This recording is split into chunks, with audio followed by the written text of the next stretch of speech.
So now let's proceed to item number 9.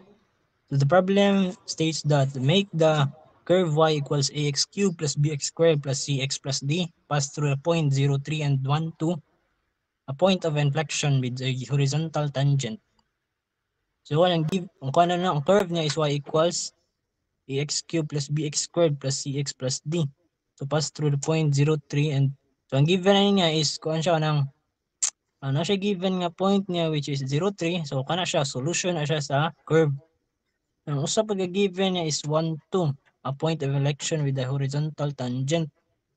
So kana niya pasabot ana nga problem no kay kanang na siya curve yang point of inflection. So if kuan niya if mga try tag recall sa discussion ni ma'am nato is kuan siya ng ang kaning point of inflection niya is diha ang dili ni siya katong critical point but mao ni siya ang katong diin wala siya concavity nya kuan kanang either mo kuan na siya mo na siya kanang mo change bitaw ang kuan bitaw concavity sa katong graph. So kuan na siya nang dili siya critical point sa kanang graph or curve.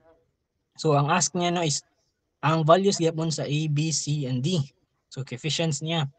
So ang given na to is kaning equation or function sa curve y equals ax cubed plus bx squared plus cx plus d. So solution. So first step is so itong buhaton na is kana given naman siya nga 0, 3 ang ihang usa ka solution or sa ka point. So try to substitute ana. So dali ra siya since ang x value na is 0 so makuha ra ta usa ka value sa coefficient which is 3 equals d. So ano siya is atong equation 1. So next step, step 2.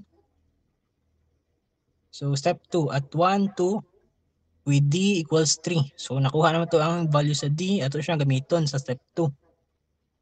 So ang kaning 1, 2 so kaning if we try ko we try to understand the problem ang kaning 1, 2 is kuha naman siya nagline naman siya sa graph. So makuha na siya hugta na siya gamiton ta siya kaduha. So first is as a solution sa kaning curve. So mga siya step 2 na to. Sa next solution na to, step na to is gamiton siya as one point of inflection. So first no kay kuan substitute na to. So ako na siya y equals ax cubed plus bx squared plus cx plus d. So ang y na to 2 and then equals a times 1 raised to 3 or cube plus b times 1 squared plus c times 1 plus 3. Then ma-obtain na to is 2 equals a plus b plus c plus 3. So additive inverse sa 3 no add na to siya og negative 3 both sides. So 2 plus negative 3 which gives us negative 1. So negative 1 equals a plus b plus c. So ano siya 3 plus negative 3 so 0 na siya. So muna siya ito equation 2. So step 3 please. Step 3. So at point 1, 2 so horizontal tangent. So x equals 1. So sa first derivative na to nang kuha sa first derivative nga equate siya 0 sabay ko ano ko ng Fermat no Fermat's theorem. So kuha siya horizontal tangent man siya pasabot na so kuha siya sa problem state siya nga horizontal tangent sa curve. So kuan kanang horizontal tangent sa pasabot nga iyang slope is 0. So mga siya gi-equate na to 0 ang kanang iyang y prime or kana derivative first derivative niya. And then we utilize the value of x which is 1. So disregard na to ang value sa y which is 2. So 0 na siya. So y prime equals 3ax squared plus 2bx plus c. So y prime equals 0. Substitute 1, 3a times 1 squared plus 2b times 1 plus c. So 0 equals 3a plus 2b plus c. Mga siya itong equation 3. So step 4. So mo siya ang gingan nga first kay gamit na to ang 0.12 as solution. Karon gamiton na siya as ang point as inflection point. So at 1, 2, at 0.12 inflection point. So atong gamiton is 1, 0. So ang inflection point day kuha na nang mo siya atong may inflection point makuha na siya if ang first derivative ang kuhaon na to ang second derivative. So ang second derivative is just the first derivative the derivative of the first derivative, no? And then equate na siya 0 by Fermat's theorem, no? So y prime prime, so 0. So kana siya the second derivative is y prime prime equals c 6ax plus 2b. So by kuha na gyapon siya kung derivative of sum, so sum of derivatives na siya. So ay apply gyapon na to ang kanang power rule since ang given nga curve is nag-contain siya term nga na ay exponent or power. So mo siya, no? Ang kaning sa first derivative, so 3ax squared ano siya 2 equal to coefficient 2 times 3 6 na siya yan. Then 2 minus 1 ang kuha na kanang exponent, so 6ax plus 2b. Na. So ang x na to kay mawa na siya, derivative of x is 1. So mo siya. So equate na to ang kaning second derivative as 0 to 0, and then substitute na ang x value is 1. So 6a times 1 plus 2b. So 0 equals 6a plus 2b. So kuan gyapon kanang additive inverse. So add both sides by kuan kanang negative, add both sides by negative 6a. Add both sides by negative 6a.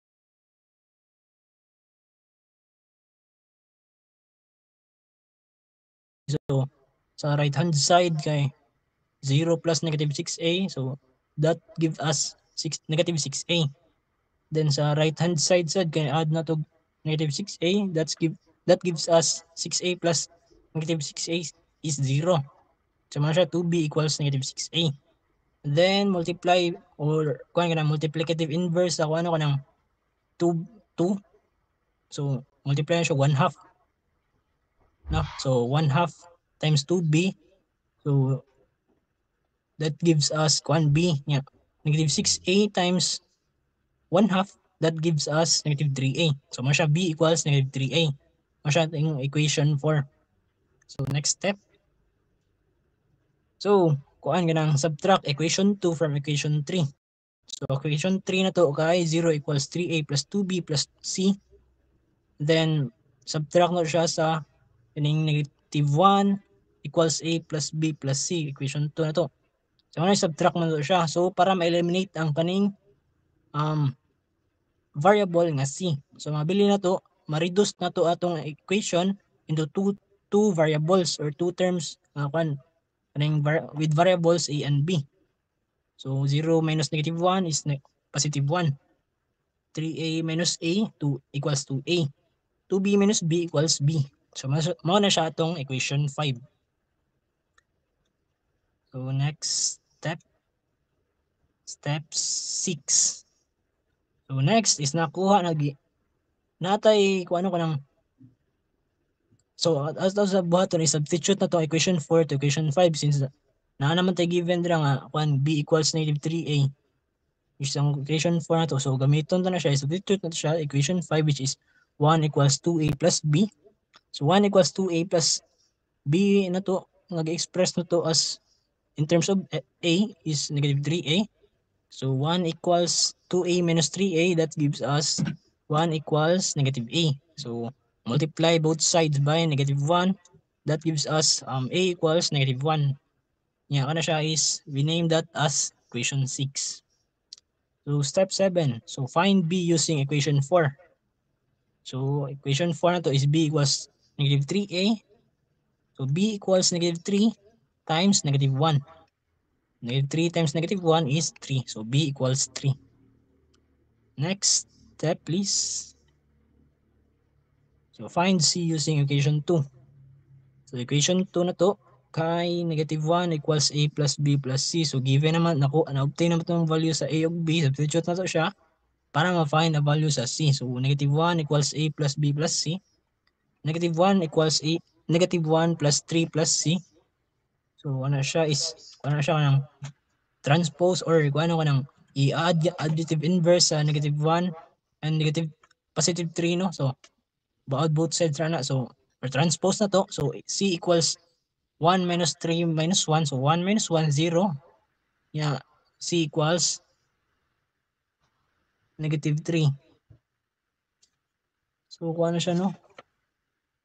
Oh, negative 3 na siya. So, na siya error sa pag-type. So, kana siya kay atong final equation na. So, ang nakuha na itong value sa A, B, C, and D. So, kuha na siya, no? Ang value niya. So, next.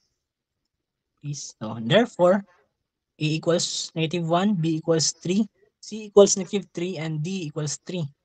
So, and the curve is y equals negative x cubed plus 3x squared plus minus 3x plus 3. So, mao na siya ang ipangita sa kaning problem. Mao na siya ang equation niya. So, next slide please. So, ato siya i-check, no? Isakto ba itong na-obtain nga? Oh, so, sakto siya. So, mao na siya. Try na graph sa Desmo. So, ano siya? With given the points nga 1, 0, 3, and 1, 2. So, na-satisfy siya, no? Solution gid siya sa curve nga na-obtain na to. So, that ends the kuha ko ng item number 9. So, now let's proceed to the problem of the related rates by using implicit differentiation.